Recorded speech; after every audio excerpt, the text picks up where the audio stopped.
This time we'll start in our action agenda with action as necessary or appropriate on matters discussed in executive session. Ms. Huddle. I move that we approve selected employment items per Exhibit A. Do I have a second? Second. All those in favor? All right, and that motion passes 7-0. Do I have any other motions? I also move that upon advice of legal counsel to rescind the portion of the 12-9-24 motion to approve the minutes of the 11-18-24 meeting that excluded attachments 1 and 2, thereby leaving those attachments in the minutes of the 11-18-24 meeting. Second. All those in favor? Opposed? Abstained? The motion passes with 4 in favor. Did you vote in favor? 5 in favor, 1 against, and 1 abstention. And do we have any other motions? Yeah, make a motion that we take no action on item 3C, Exhibit C, in executive session. Need a second? And Mrs. Scully, can you repeat your motion? Yeah, I just couldn't really hear, so I worried that other people couldn't hear. I make a motion that we take no action on executive session item 3C in relation to Exhibit Understood. C. Thank you. Is there a second? Second. All in favor? Opposed? Abstain. All right. And the motion passes 4 in favor, 2 opposed, and 1 abstention. All right.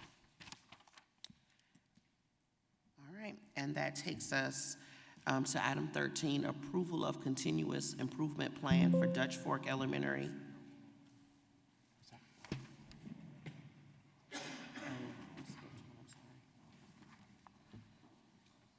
F.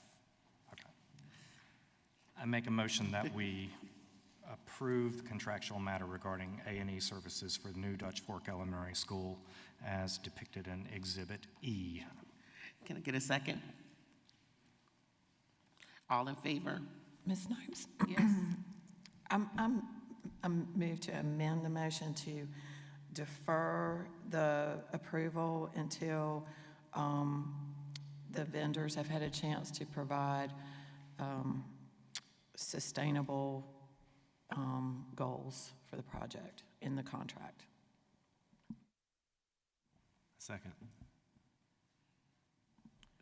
So to speak to my motion, the reason I want to wait till the next meeting is that the contract doesn't have any sustainable goals in it. So those would be like green goals, E-glass, what different Energy Star, different things that architects can do to design a building that will be more energy efficient going forward. We could go ahead and approve it without that, but the problem is none of the vendors, my understanding is that none of the vendors address that. So my motion would be to defer the vote so that the vendors can come back and provide that. Because we may find that another vendor might be better overall in what they would provide. The other concern I have is if you go ahead and contract and then you ask them to add it, then they kind of have you over a barrel. You've already contracted with them. So now they can charge almost whatever they want to add the sustainability features.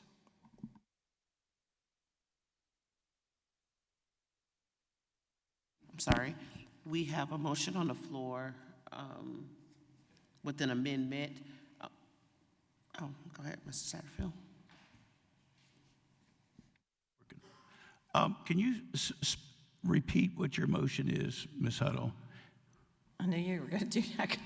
I apologize. I stumbled over my words a little bit, but I moved to defer the vote on approving this contract until we can get input from the final vendors and quotes from them to include a sustainability goal.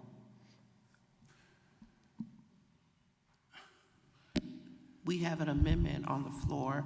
All of those in favor of Ms. Huddle's motion to defer to the next meeting? All opposed? That motion fails 4-3. Now we're back to the original motion. All those in favor? All those opposed? And that motion carries 4-3. All right, Ms. Dilly, I'm sorry, I jumped the gun, but you are ready.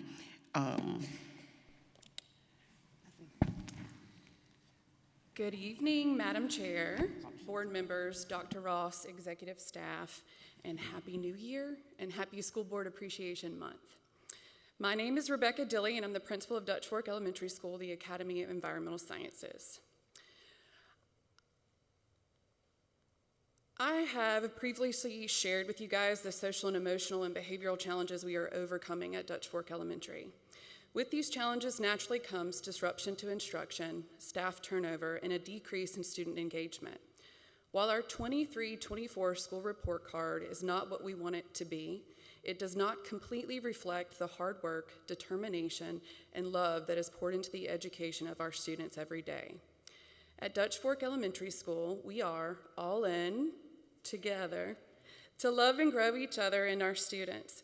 I am honored to be able to show you how we are making progress towards improvement, and I'd like to highlight a few of our strengths for you tonight. Let's start with the successes I see in our daily lives at Dutch Fork Elementary School. The first and foremost is in regards to our school climate. This chart shows state survey responses from parents, teachers, and students over the past 2 school years. The percentages show how many are satisfied with the social and physical environment of our school. We see progress in each category. The biggest improvement being our teacher population. 41% of teachers were satisfied in 22-23 school year. This improved to 92.9 last school year. Parent satisfaction increased from 83.7 to 88.5, and our student satisfaction increased from 78.9 to 88.3 last school year. This data speaks for itself. This isn't only demonstrated in these numbers that you see, but nothing has made me more proud than all of the people who have come into our school and commented on the immediate changes they feel within our building. Our students want to be at school. Our staff was happy to come back from winter break, and without a doubt, you can feel the love that we have for our Fox Cubs in all that we do. We know that students and teachers thrive best in environments where they feel safe, valued, and loved. This improvement in our school climate is a huge first step to improving the academic performance of our students and staff. The second area I see improvement is with growth demonstrated in our math, and reading data, which I will expand upon more on the next slide. The third area is with our teacher retention. Retaining teachers is very impactful to the growth of our students and staff, and quite honestly was a major goal of mine last school year. At the end of the 22-23 school year, Dutch Fork had a very large staff turnover. At the beginning of last school year, not only was I a brand new principal, I was new to Dutch Fork Elementary School, and we had a total of 31 new staff members. 19 of those staff members were certified teachers.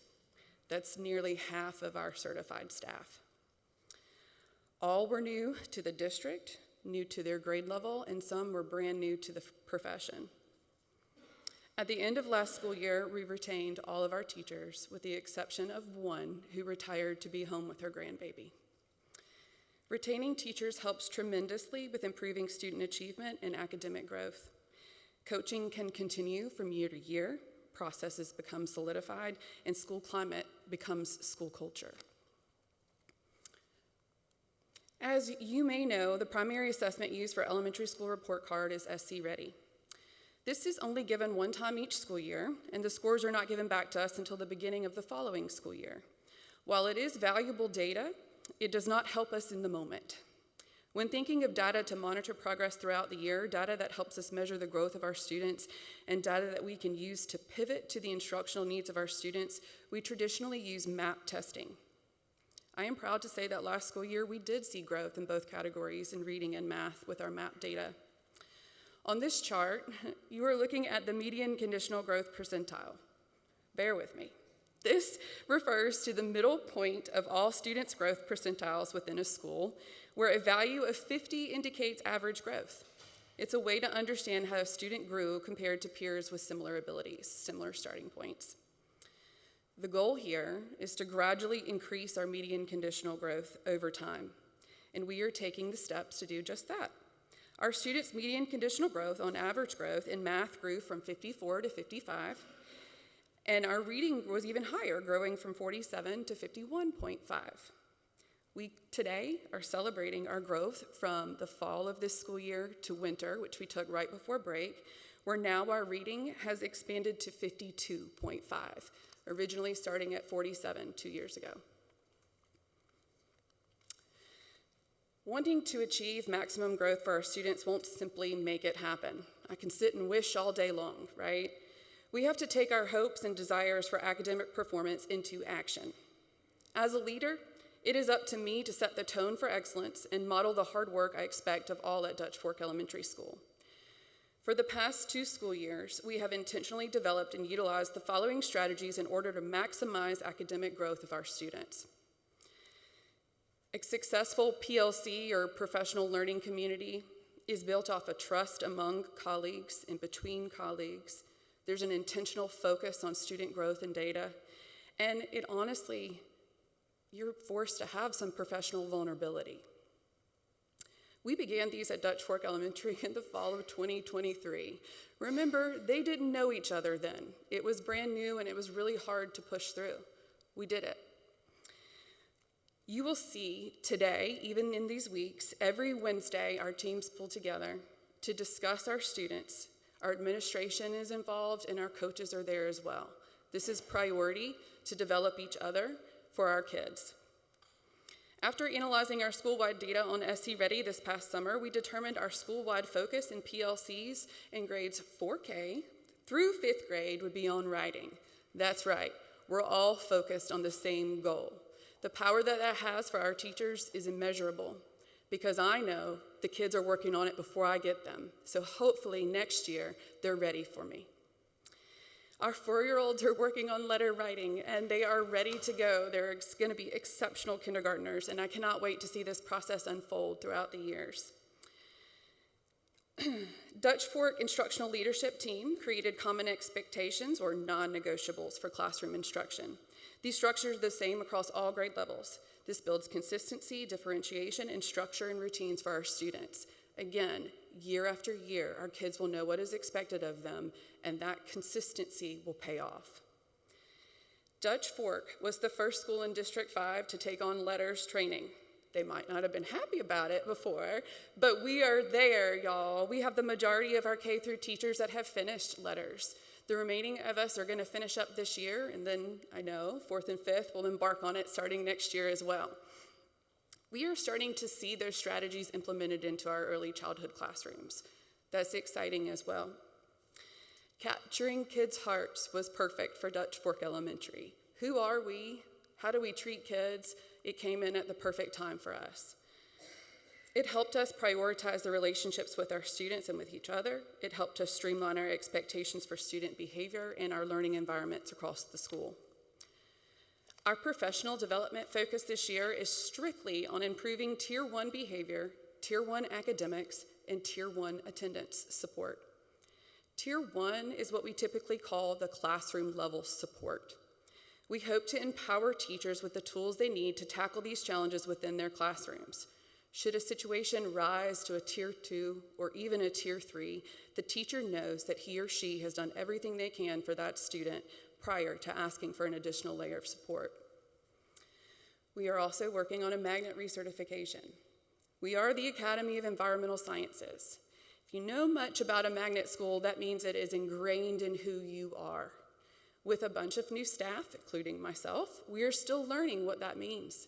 This allows us to go through our certification process, get new ideas, make it our own, which will increase student engagement, the purpose, and belonging within the school. We have also developed instructional and discipline leadership teams. Those meet weekly, both of them, 2 separate meetings. In these meetings, we're able to align ourselves with each other, determine the needs we see across the school, and develop next steps to continue improvement in both areas. Both of these have been crucial in analyzing, planning, supporting, and coaching our teachers in our day-to-day challenges. When speaking of Tier 2 and 3 support with instruction, we often mean intervention. The past 2 school years, we added a math coach, we added a math interventionist, we added 2 part-time math tutors that serve students during the school day. We've increased our .5 reading interventionist to a full-time reading interventionist, making a total of 4 phenomenal reading interventionists and an amazing reading coach. The support we have for our teachers and students is phenomenal. Growing up in education, and a perfectionist that I may be, I've been coached by many wonderful educators. Many of them are in the room today. I'm always reminded that it takes time. I like immediate, I like to see it. I like to see the hard work pay off, but I know that it will. I have always heard it takes several years to see the progress reflected on a school report card, and I assure you, we are here for it. We plan to continue to work as hard as we can so that we do see the progress we want to see, and boy, let me tell you, will we celebrate that day. I could not be more proud of the progress I'm already seeing within our school climate, the increase in positive student behaviors, and our intentionality and dedication to our instructional practices. I thank each and every one of you for all that you do for our students and for your attention and support of Dutch Fork Elementary School, the Academy of Environmental Sciences. Thank you. Thank you, Mrs. Stilley.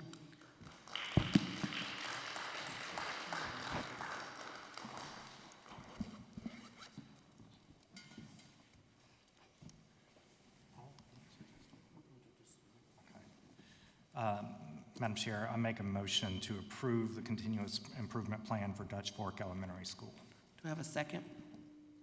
Second. Do we have any discussion or questions for Ms. Stilley? Yeah, I have a question. How's letters going? It's going great. I will tell you the initial, stress of it is figuring out time. So the number one things that teacher asks for before letters is more time. I feel like we are at the light at the end of the tunnel, so we've mastered how to make it work. I'm in year 2 myself. That is much more practical. I was an upper elementary teacher, not an early childhood. So I feel like there's a lot of practical steps in year 2, and I'm enjoying that. We're growing together through that process. So I think that's been helpful. And my other question is, and I'm going to ask all of you this, so if you could wave a magic wand and get one thing from this board, what would it be that would help you? Well, if I knew you were going to ask that, I could have thought about this better.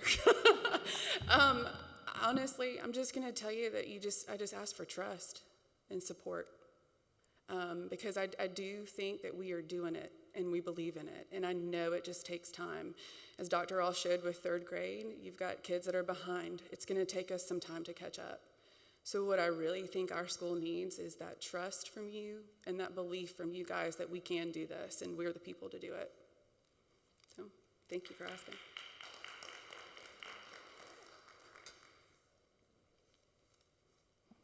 Yeah, Ms. Dilley, I just want you to know that we appreciate you. We're all in with you. I didn't tell them to show up tonight. They did. I cried when I came in. I was like, y'all. So that was wonderful. Thank you. Mr. Satterfield? I have 2 quick questions. Where did you go to high school? Chapin High School, Who was your principal? Mr. Sapp. That guy right there. Leading questions. At this time, I'll call for the vote. All those in favor? All opposed? And that passes 7-0. Thank you, Mrs. Stilley. Thank you, guys.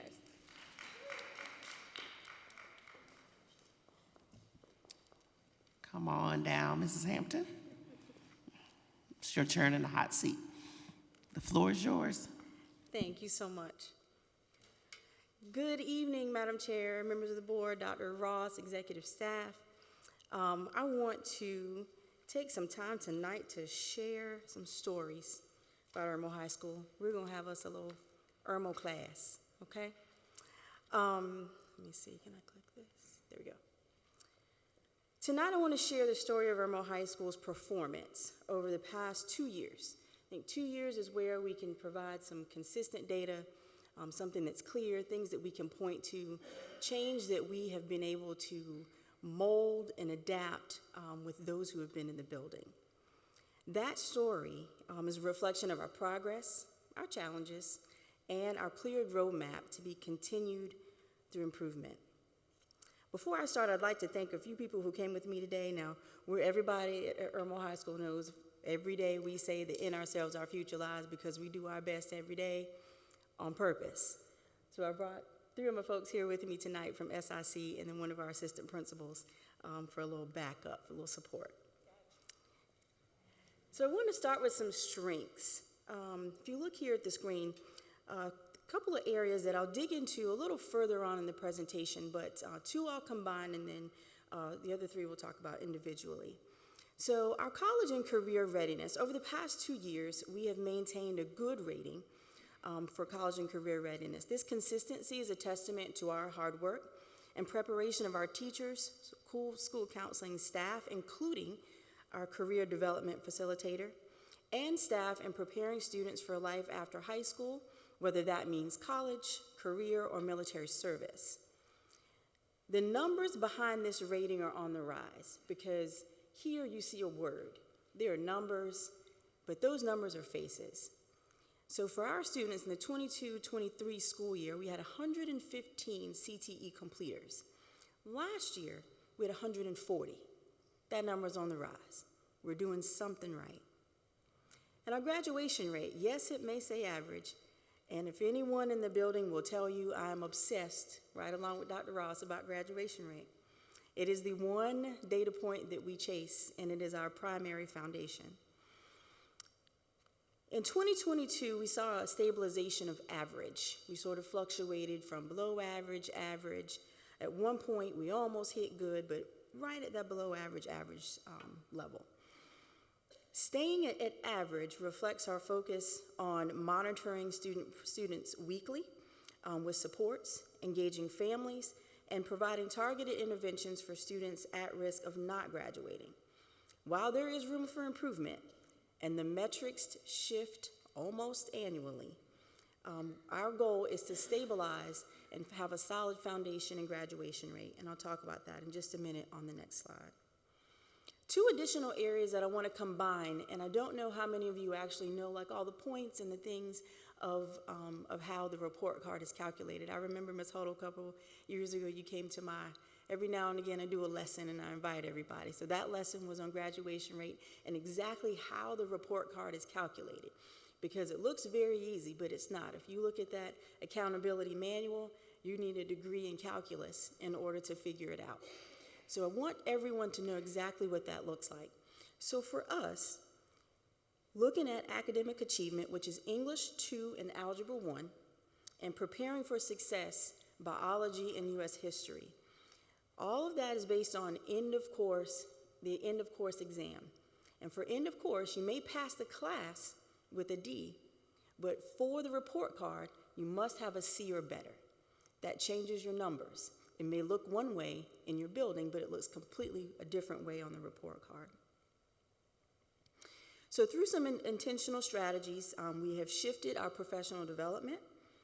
We are looking more at some student-centered initiatives, wrapping all of that around our Capturing Kids' Hearts, and also having an intentional focus on after school.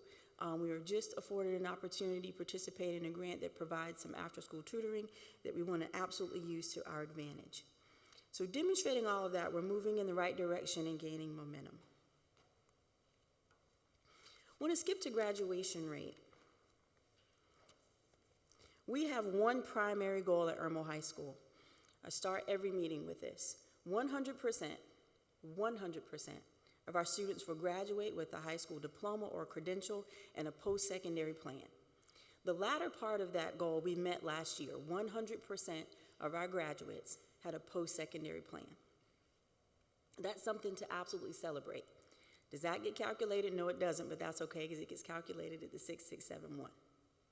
That's the address.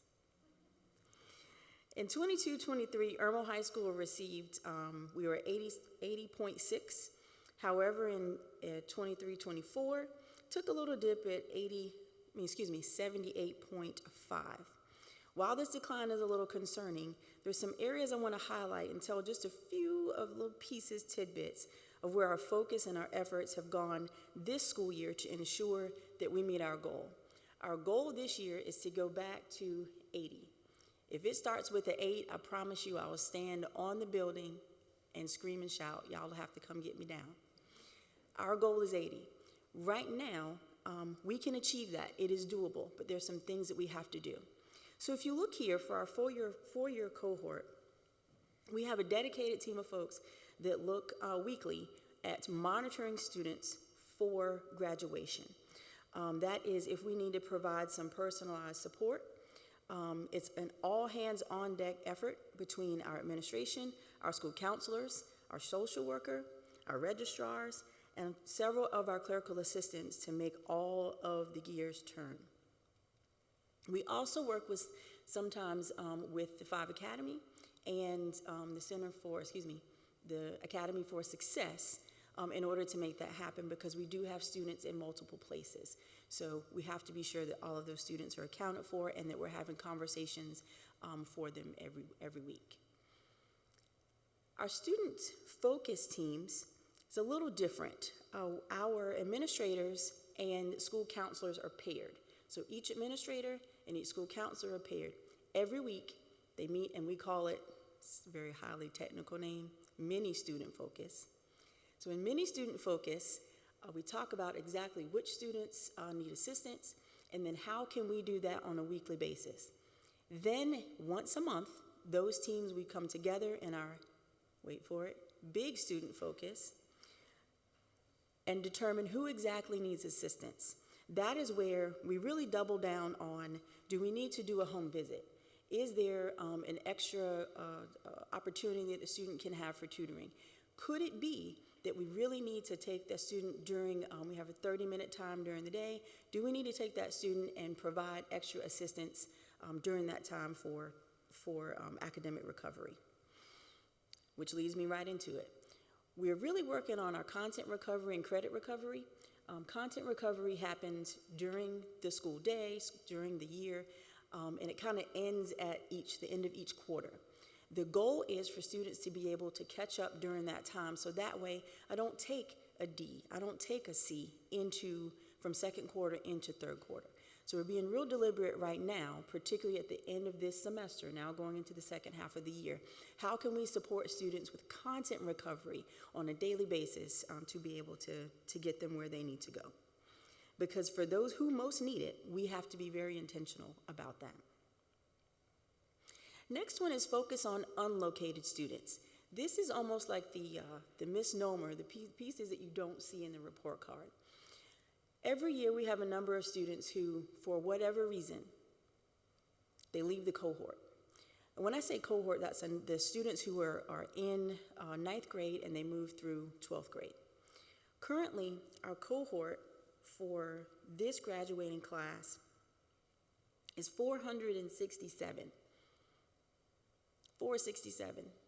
We don't have 467 seniors at Irmo High School. We have 325, I believe. I look at the number, and it fluctuates every day. So those 100 and some odd students, we have to determine where they go, which means we have to receive a records request from the school that they're going to. If we don't get a records request, they stay with us. So right now, currently, we have 36 students unlocated. Last week, it was 41. So every week, we have to continue to find students who either left, they withdrew without following the process, and that becomes a bit of a challenge. So we have one of our clerical assistants. It is her focus for the next 6 weeks to figure out how can we find those 36. Today we were on the phone. It is a continued, I'll use a popular term that students say, it's a grind. It is a grind to find students who may leave. So you say, Hampton, well, why do students leave? It's a number of different reasons. One of the things that we have noticed is our transients. Again, 400 and some odd in the cohort, only 3 sitting in seats.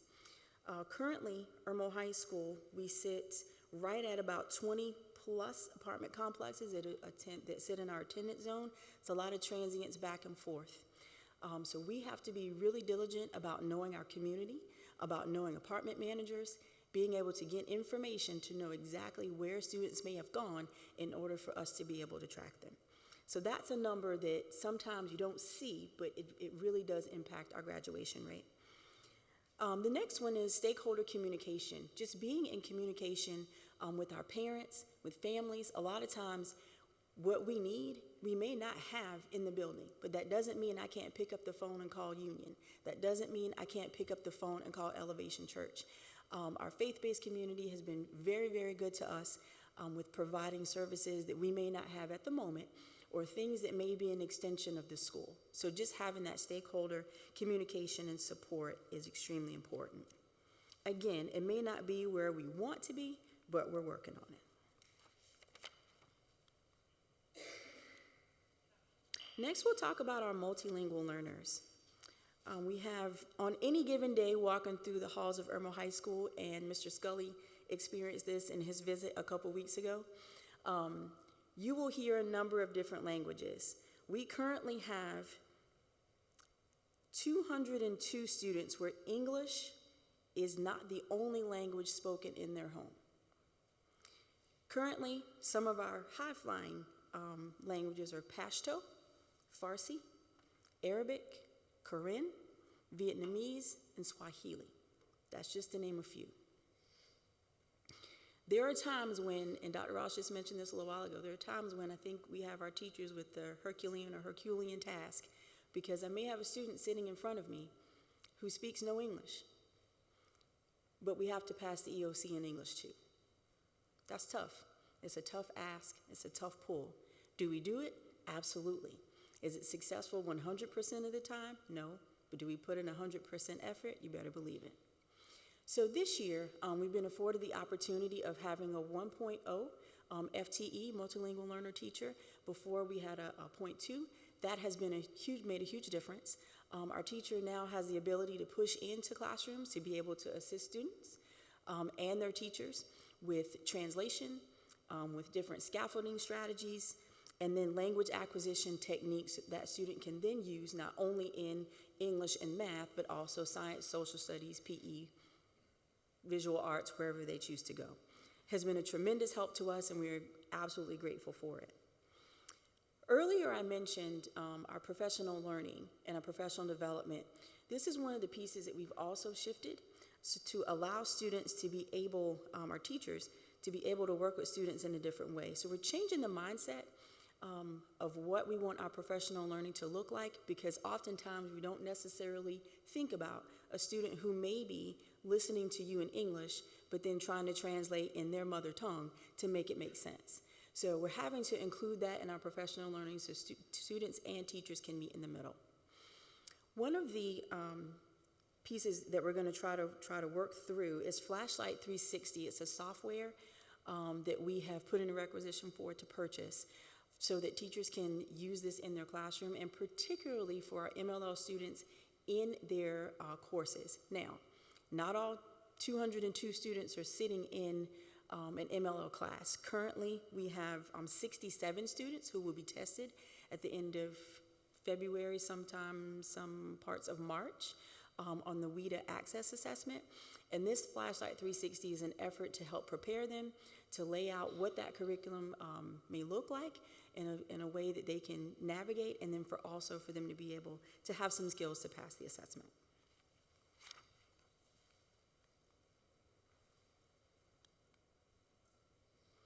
Our last one is preparing for success. I've talked about our professional learning, but I also really want to dig into our student-focused teams. Those student-focused teams are critical. Not only do we have, during that time, with that assistant principal and the school counselor, they reach out to the teachers. Teachers then receive, how can we best support this student? So there's a Google form that they're receiving, they complete. We get it back in the next week's mini student focus to be able to determine, do we need extra tutoring? Do we need to reach out to the parent? Do we need a parent-teacher conference? What does that look like to best support the student? Because we're almost really going into that individualized, what does my child need? But we take it from our end and move it into what parents and students need best. Again, We're working on with our new grant. Hopefully in the next, the coming days, we'll be able to get this going. The biggest portion that is most important for Irmo High School is the bus transportation. It is absolutely critical for students to be able to receive that tutoring after school, have a snack, and then be able to get home. So I honestly believe if there is any one thing, it would be tutoring with that bus transportation. It makes a huge difference.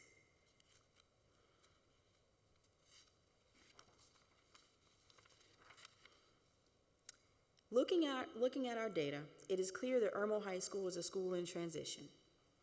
We have demonstrated growth in a number of areas, but we are not done yet.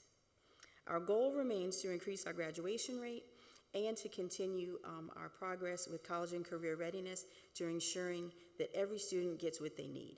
Because at Irmo High School, we believe that in ourselves our future lies, because we do our best every day on purpose. I stand for any questions.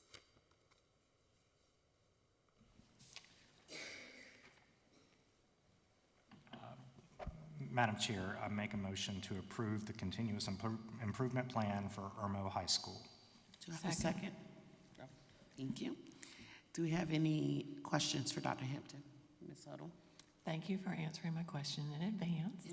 Yes, ma'am. But I did have another, well, first a compliment too, because I noticed like just some of the other scores that also went up from year to year. But one question I have is chronic absenteeism. And I know I've looked back through the years, it's affecting all of our schools. It all started with COVID, pretty much. And it's gone down a little bit, but it's still a problem. And so I'm just wondering, like, I'm wondering how much it affects the credit and the content recovery, and what you guys are doing about it, or what you think we could do about it. And is it not a big effect, or is it a big effect? Yes, ma'am, it is a big effect. We are bulldogish about attendance at Irmo High School. One of the things that we do within our attendance office is we have a 3, 5, 7, 8, 9, 10 sort of process. So if we see a student is out third day, we start calling. Our attendance clerks are very good about letting us know if there's anyone, in that third day, hey, Hampton hasn't been here in 3 days, we might need to check. So that's where our attendance officers start calling. Day 5, if we don't hear anything, we are not too proud to go knock on doors, find out. Our school social worker and all of our assistant principals, we're all broken up into alphabets. So let's say if H is your alphabet, it is my expectation that our social worker and whoever the assistant principal is for that alphabet then go find out exactly what is going on with that student. How can we support? What does that look like? Have they moved? Are they sick? Do we need to do homebound?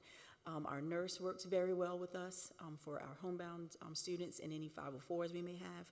But Ms. Huddle, I want to point something out real quick. At the end of 22-23, our chronic absenteeism was 31.8. End of 23-24, it was 31.8. First quarter of this school year, 22.6.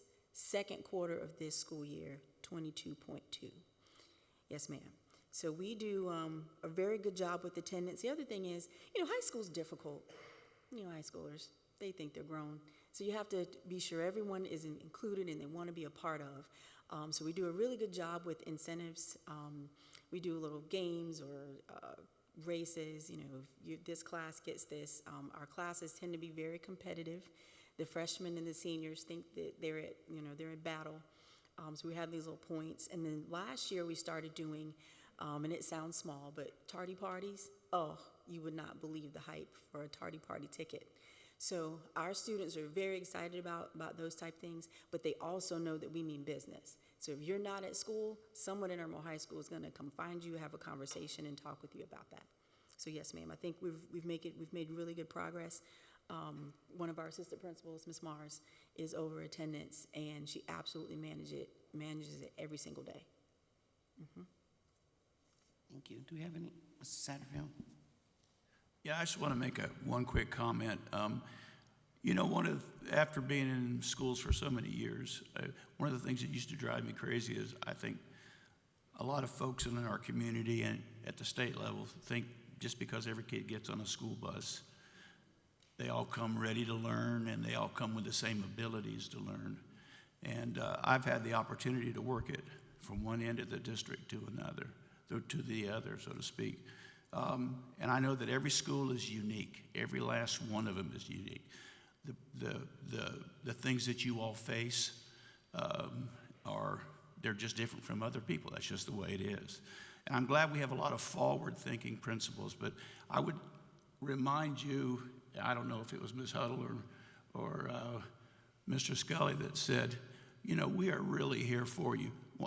Probably one of the main charges, if not the most important thing that we do is to try, or we should be doing, is to try to help schools find more success.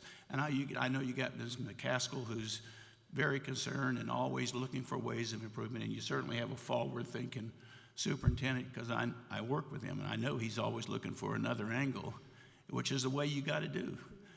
But just know that this board is behind all three of you. I know that Seven Oaks hasn't been up there to get their spiel yet, but I had a wonderful visit at Seven Oaks recently, and I know that all three schools have great leadership, but just know that we are really behind you. So don't have concerns. Be looking for other ways. I know you get caught up in the day-to-day, how do I do this or deal with that?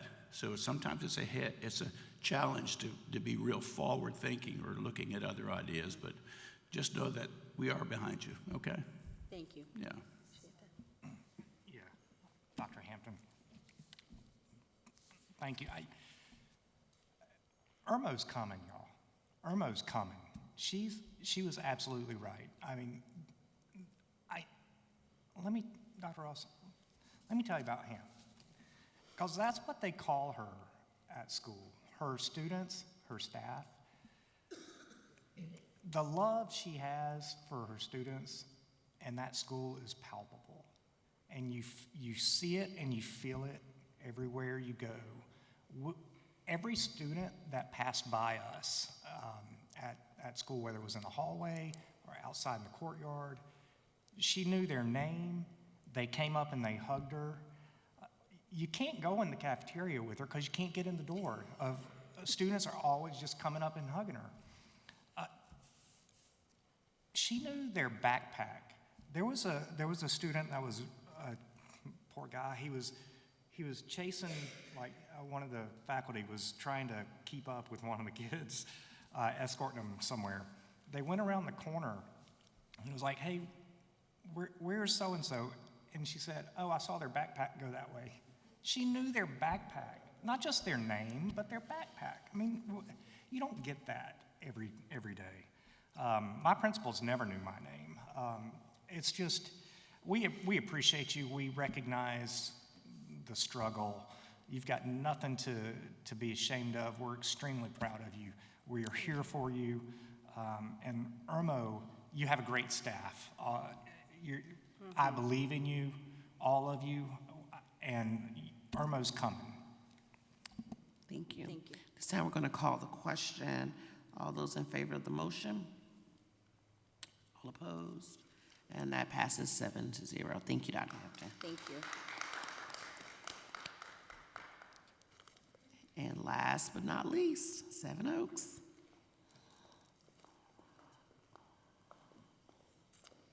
Good evening again.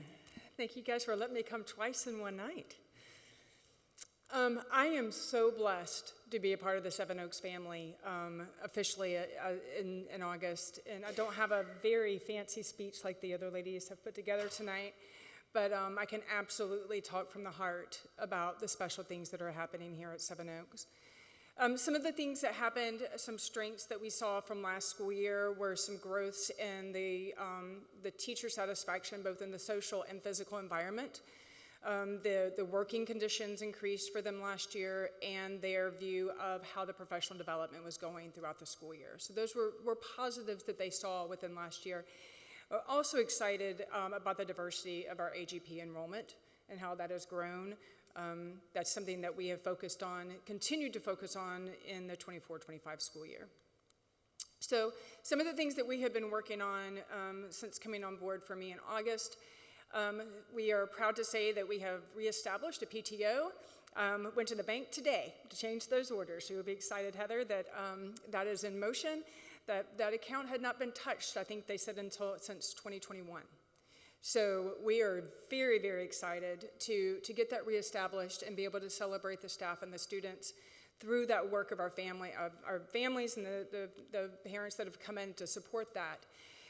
We've also been working really hard to establish our community partners. I don't think it makes sense for a community like Seven Oaks that we would have our PTO over here, we would have our parents over here, we would have staff, and then we would have our community partners. We have many, many churches and civic organizations that are proud to support our staff and our families, and so looking to see how we can combine those things. So for example, Lutheran Services will be, is the organization that supports our refugee families. We've got 26 countries that are now, 23 countries represented at Seven Oaks currently, and we had a family of 4 come in from Syria yesterday. And so, and with that family came Lutheran Services and a couple that was there to support them in the tour of the school to make sure they had what they needed. And we greeted them all. We embraced them being there with us. One of the little girls did a puzzle with me today in the cafeteria because it was just too much. Lunch was a little overwhelming for her. So the families that are coming to us are special and they have very unique needs, but the communities there supporting them, and Seven Oaks is here supporting them as well. We have continued to rebuild and rebrand our PBIS, and that has been a lot of fun.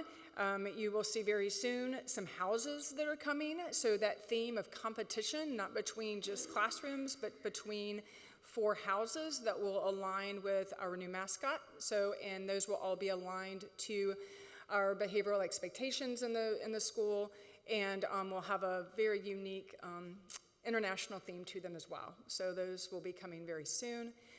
We just completed our winter survey for our families and our staff, and we're seeing good growth there. Very little negative feedback, great recommendations from our faculty, and we spent just today working through that feedback with our unit leads or our department chairs and identifying what's working, what's not working, what do we do next. And so that's been something that we have really been focused on. I'll tell you, as an interim principal, opening up that survey was a little nervous, but it went well, and we get great feedback and opportunities for growth there, and the honesty that we received from our families and our faculty and our staff was appreciated.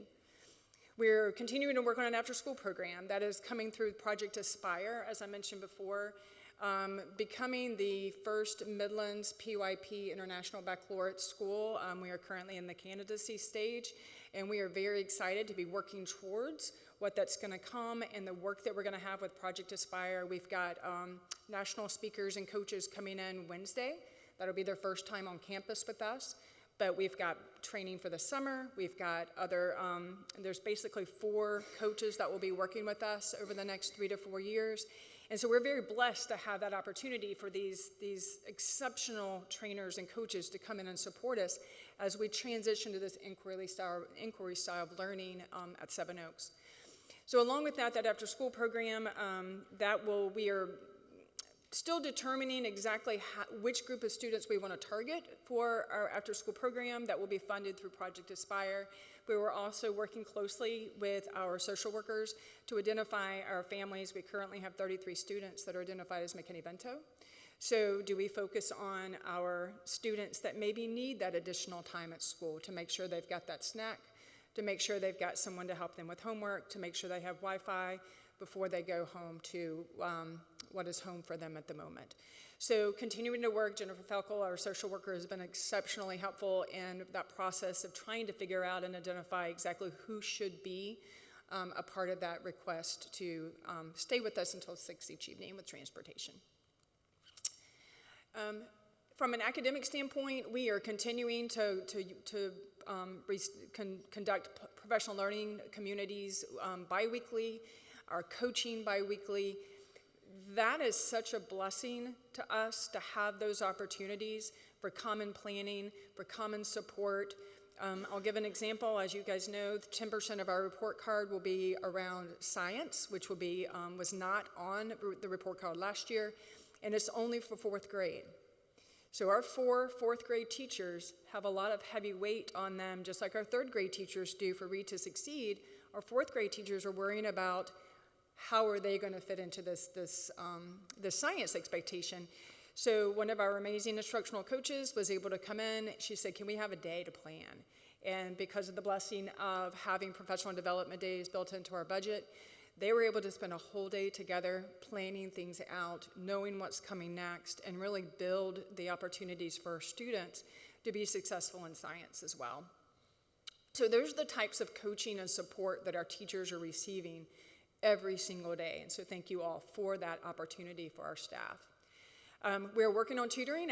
We've got 2 math part-time tutors that will be starting tomorrow. They came and did all their HR paperwork on Thursday, and they're ready to start seeing students on Tuesday. So a large part of that Title I budget for tutoring will be going towards tutors during the day, because just like Irmo, transportation is a challenge if those buses roll out and they don't have a way home yet. So we felt like the majority of that tutoring time should be during the school day, during those win times in instruction. So additional small group opportunities there. And we will, we're making the decision, we'll have some hours left that we can also use in the evening. Most likely we'll be targeting students that may need that support in our 3rd grade group with Read to Succeed challenges that are coming. So there's a good chance that's where those will be, but that will be rolling out just in the next few weeks, where we're hoping that the after-school program and the tutoring would start at the same time. And then the other exciting thing, as I mentioned earlier, is becoming a PYP candidate school, and what that looks like and the supports that we're going to have over the next several years to really dig into inquiry learning with all of our children. So very excited about that opportunity. And as mentioned at Irmo, the younger children from Irmo are at Seven Oaks. So 1 in 5 of our students receive MLL services, along with 1 in 5 receiving special education. So we have a lot of diversity to celebrate at Seven Oaks. We are blessed to have a full-time MLL teacher, but we know she can't do it alone. So much of the UDL training that we've been doing over the last few years, we've really dug deeper into what those translation services look like. For example, the new ELA curriculum, you may not realize that there are translation options for the reading passages in Savas. So one of the things that we've been working on, not just with our one MLL teacher, but working on with our gen ed teachers and our classroom instruction, is teaching the students, especially our 3rd through 5th graders, how to hear the passages in their native language first. So when they then come into class and they're working through that passage with their class, they've heard it already, they've heard it in their native language, and now we're hearing it in English. So working through challenges like that, what translation services we have, technology has been amazing with us to work with lots of different, I keep buying things on Amazon, trying them out.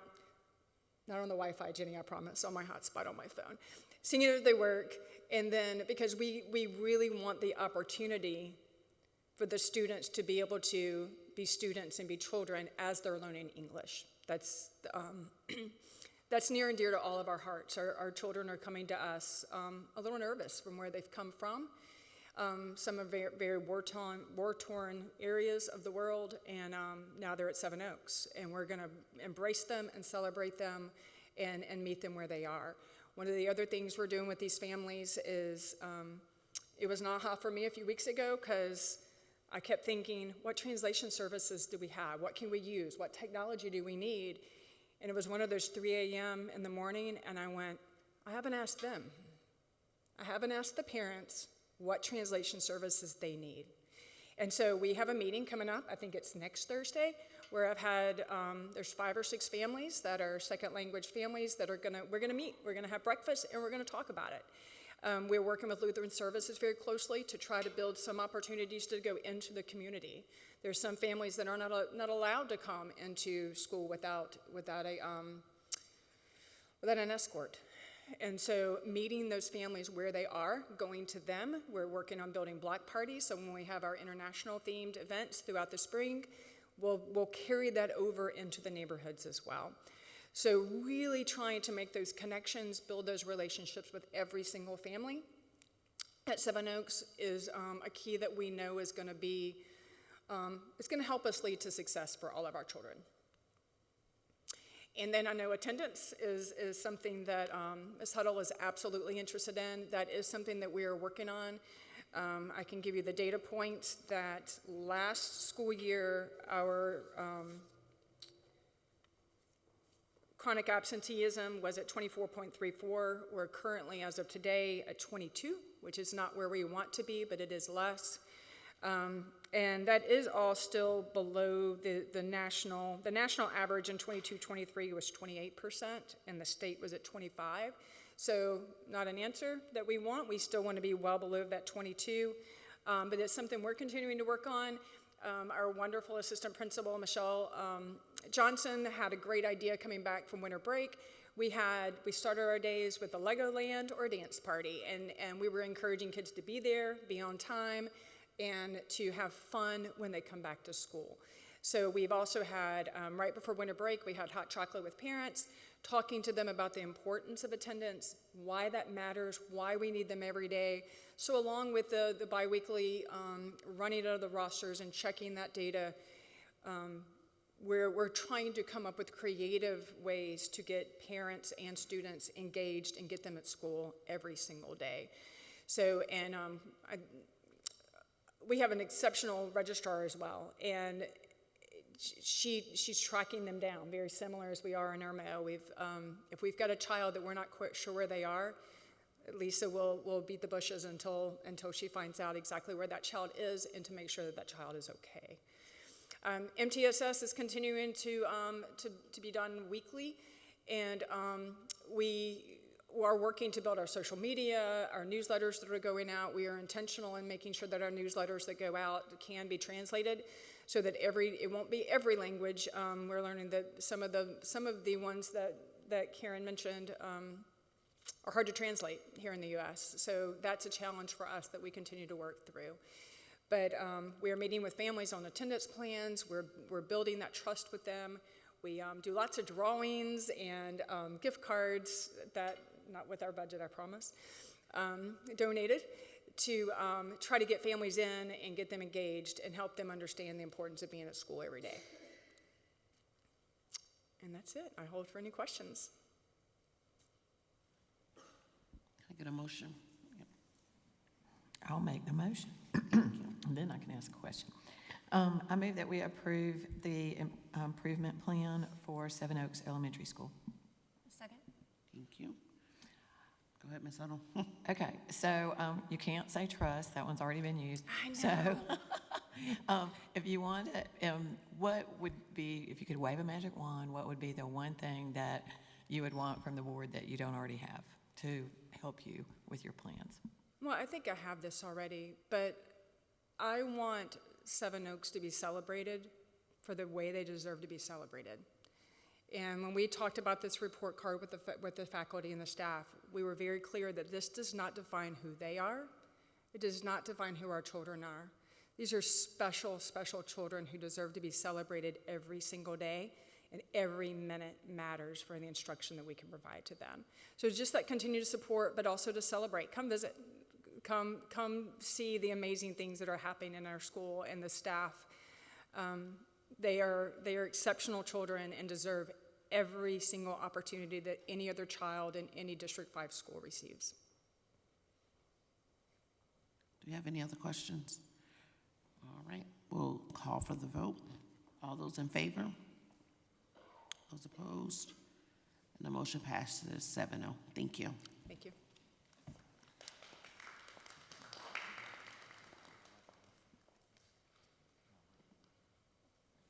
I just want to take this opportunity I know there's a long presentation. I want to thank the principals. They didn't leave after their presentations. They stayed in support. I do want to say this. Another state classifies it as underperforming schools. What you showed is that you're in overdrive of work, and it's not underperforming. That's the state's definition. But the challenges that you're up against, that you see every day, you show what the reality is that your staff is in overdrive. So thanks to Jessica Mars, who's recognized as one of the best assistant principals in the state of South Carolina, and chooses, and says, like you said, they're coming. She chooses to work and loves every bit of Irmo High School. And I too received notice when my child is absent. So I thank her for her work. They're on top of it. But I just want to thank the principals. I want to thank our directors of education at work. Ms. McCaskill is on top of everything because she has a great directors of education for elementary, Mr. G, Mr. Michael Giano, and Shonda Walters, who keeps me abreast on attendance and graduation rate weekly. But they have great support teams, and to all those who came out with the staff and from our support organizations, SIC, PTSO. But I don't want you to leave this room thinking that, as you heard from the board, this notion of underperforming. You have showed that you're in overdrive, and we appreciate you working that, and we look forward to giving you the support to kick you to that next gear. So thank you. Thank Dr. you. Ross, point of privilege. Here's how good Ms. Mars is. I was at one of their football games in early December. It was freezing cold, freezing cold. Everybody was bundled up. I had on a ninja mask and a hat and a turtleneck and everything. The only thing you could see about me was this. And I walked out. She was standing in the portal into the stands, and I walked up and I said, "Hey, I'm Kevin." She goes, "I know." How? All you could see. Like, that's how observant and just It's the aware turtleneck. they are. Thank you. That takes us to number 14 on the action agenda, approval of resolution authorizing the issuance of not to exceed $80 million of debt. As Ms. Tucker is coming forward, do I have a motion? Yeah, I make a motion to approve the resolution authorizing the issuance of not to exceed $80 million of debt approved by the referendum as exhibited in Exhibit G. Do I have a second? All right. I'll stand for any questions. Do we have any questions for Ms. Tucker? Ms. Huddle? And I know that this might be a question for Ms. Heiser, but so in the past, sometimes we've issued debt at a pretty large premium. Is there any plan to, since interest rates are now higher, is there any plan to issue a premium on this?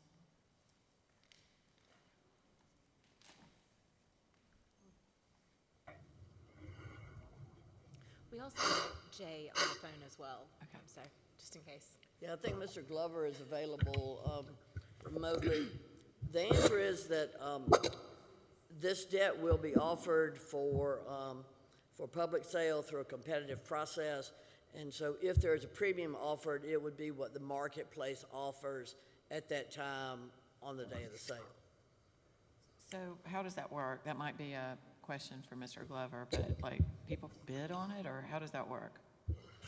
Yeah, this is Jay Glover from PFM. Can you all hear me okay? We can. Yes. Perfect. Yeah, so when we, as Ms. Heiser mentioned, when we go out to take competitive bids for these bonds, we put out a notice of sale to the bidding community, just setting out the various parameters whereby we'll accept bids. And we award the bid to the bidder offering the lowest true interest cost. So sometimes and most often that does come at a premium. That's just sort of what the market bidding parameters are in the current market. It will not be as high as it is in the past because, with higher interest rates, obviously the difference between the coupon and the yield is much less. But, if you were to restrict it to a par bid, I think it would end up coming in at a higher true interest cost because that would be, opposite of what the actual market investors prefer. So, you could require a minimum premium, but that could come at a higher true interest cost to the district. It's just really what your preference is. And in most cases, we like to award to the lowest true interest cost, regardless if it's at a premium or a discount or a par bond. So a follow-up question to that, and this might be for Ms. Tucker, but if we do get a premium on it, we've been authorized to issue up to $240 million. If we were to get extra $5 million, per se, we would get $85 million. Would that mean we would reduce our later issues? And if not, what would we do with that $5 million? So I think, Okay. Under state law, the school district has discretion as to what it does with any amount of premium. Under state law, a premium does not count towards the $240 million. So if this board or a future board decided to issue less referendum debt because of premium received on prior bonds issued as part of the referendum, that would be the board's decision, totally for the board. How about, Ms. Tucker, as far as like, would we set that money aside and use it, would it still go toward the bond projects, or would it get set aside, or would it require a vote by the board to use? How would that work? I would say it requiring a vote by the board to use, but also just remember this 240 this number was put together years ago, and as Dr. Ross mentioned, we've had this debate about the inflationary rates, and so I think that the list of projects is going to end up costing more than the true 240, and we do have the covered practice facilities, that is the if money is left. I do see us borrowing more of like in a bell curve, taking out more or less in this first issuance, just as we're building up and ramping up our projects, and taking out more in the second year. And so we'll be looking at those as we kind of put together the spending plan of what we're planning to take out in this first year. And as we look at costs and costs that are coming in, we'll be looking at over the course of these bond projects. Have any other questions? All right, I'll call for the question. All those in favor? All opposed? And the motion carries 7-0. Thank you, Mrs. Tucker. Thank you, Jay. All right, that takes us to item number 15. As Mrs. McCaskill comes forward, I see Mr. Scully has his hand up. Yeah, I make a motion to approve the second and final reading of proposed revisions to Board Policy IKG, Secondary Education, as presented in Exhibit H. Do we have a second? Second. Do we have any questions for Ms. McCaskill? All right, all those in favor? All opposed? And the motion carries 7-0. All right, Ms. McCaskill is with us for the next few items. I make a motion to approve the first reading of proposed revisions to Board Policy IHAA, English Reading, Writing, Language Arts Education, as presented in Exhibit I. Got a second? Got a second. Do we have any questions? All in favor? All opposed? And the motion carries 7-0. Takes us to J. Make a motion to approve the first reading of proposed revisions to Board Policy IHCA, Summer School, as presented in Exhibit J. Second. Do we have any questions? All in favor? All opposed? And the motion carries 7-0. Geez, Ms. McCaskill? I'm loving it. You're not complaining, I know that's right. All right, that takes us to number 18 on the agenda. I make a motion to approve the first reading of proposed revisions to Board Policy IKE, Promotion and Retention of Students, as presented in Exhibit K. Second. Have any questions? All in favor? Ms. Snipes, I do have a few clarifications that I'd like to make with that, if you don't mind. Go for it. So from the last meeting, we had a discussion about MAP testing and whether you could give MAP testing an additional time. And I went back and did a little more research on that. In our district, my original answer that I was given was no. But when I contacted MAP, I was told that yes, we could give an additional time. It would just cost us additional money. Okay. So we could give, if we get the SC Ready test back 1st of June, let's say, because that's about when we typically get them.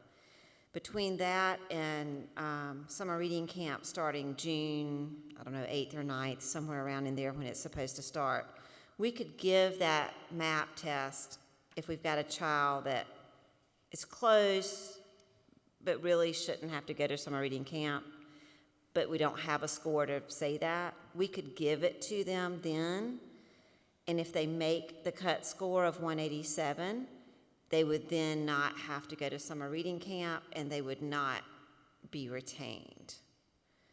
If they did not make the score 187 or better that they were supposed to, they then could go to summer reading camp, and we would just have to pay for that 5th time to give the test. So I just wanted to clarify that. Thank you. And also, there was also a question about, does it have to be spring MAP? Can it be fall MAP? The very next day, there was a meeting with the State Department, and they had already sent an email saying that it could be any of those. The State Department is now saying they prefer it to be the spring MAP test, but the law does not state that it must be the spring MAP test. So I just wanted to clarify those things because those were some questions that came up. So I wanted to make sure that I did clarify those for you. Thank you so much. The obvious question, Ms. McCaskill, what is that cost? I don't have the exact cost because it really is going to depend on how many students we have. You know, you get X, but it's not much. It's less than $30 a student, so it's not a major cost. Mrs. Huddle? Would your advice be that make sure I understand, if a student is close, they could still go to the summer reading camp, but the testing would happen after it? So the testing would really, they'd go no matter what. The testing would just determine whether or not they had to be held back, the additional test. And we do have some parents that if their student doesn't have to go to summer reading camp, they prefer not to do summer reading camp. They prefer to do other things for the summer. And so sometimes that extra test could help prevent that if needed. Okay. And on that point, there's nothing, I don't have the policy in front of me, there's nothing in the policy that would prevent you from being able, or us, from being able to offer that additional test to them? There's not. Okay. All right, thank you. If there are no other questions, I'll call for the vote. All those in favor? All opposed? The motion carries 7-0. That takes us to action item number 19. Madam Chair, I make a motion to approve the first reading of proposed revisions to Board Policy ILBB, State Program Assessments, as presented in Exhibit L. Second. Do we have any questions? All those in favor? Opposed? Motion carries 7-0. That takes us to item 20 on our agenda. I make a motion to approve the first reading of proposed revisions to Board Policy IKF, Graduation Requirements, as presented in Exhibit M. Second. Any questions? All in favor? All opposed? And that motion carries 7-0. Thank you, Ms. McCaskill. Thank you.